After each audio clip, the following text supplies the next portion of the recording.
Once upon a time in the cozy little forest of willow woods, there was a tiny squirrel named Nuno.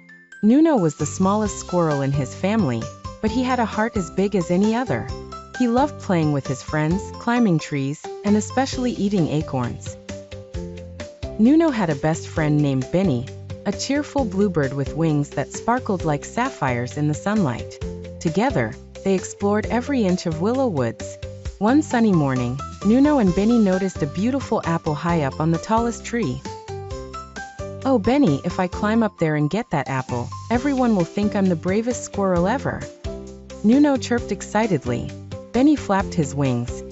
"But it's really high, Nuno, and you're not allowed to go up there alone, remember?" Nuno thought for a moment. He remembered his mother's words. "Don't climb too high, my dear Nuno. It's dangerous up there." Still, the idea of being the bravest squirrel was too tempting. "I can do it, Benny. I'll just tell everyone I found the apple on the ground."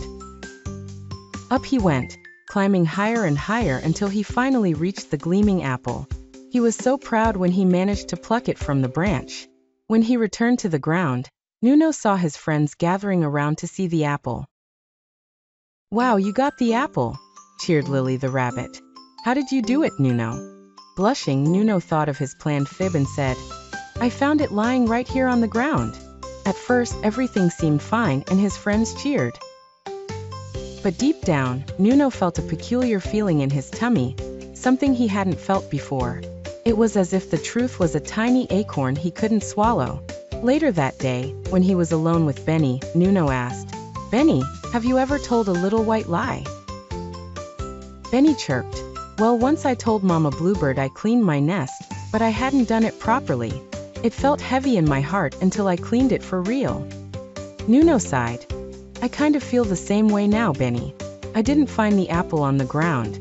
I climbed up there against Mama's words." Benny looked at Nuno with understanding eyes. "It's okay, Nuno. Why don't you tell them the truth? They like you for who you are, not for how you got the apple."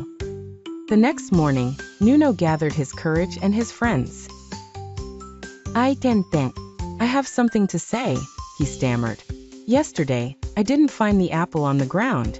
I climbed up high to get it." Lily and the other friends were silent for a moment. Then she giggled. "That was very brave of you, Nuno, but also a little naughty. Thanks for telling us the truth." Everyone nodded, and instead of feeling ashamed, Nuno felt relieved and happy.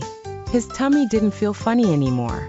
Nuno learned that telling the truth might be a little scary at first, but it always feels better than holding on to a lie, even if it's a tiny one. From that day forward, he promised himself to always be honest because friends and family love you for who you are, not what you pretend to be. And so, in the magical willow woods, Nuno the squirrel continued his adventures, always with honesty and a big heart.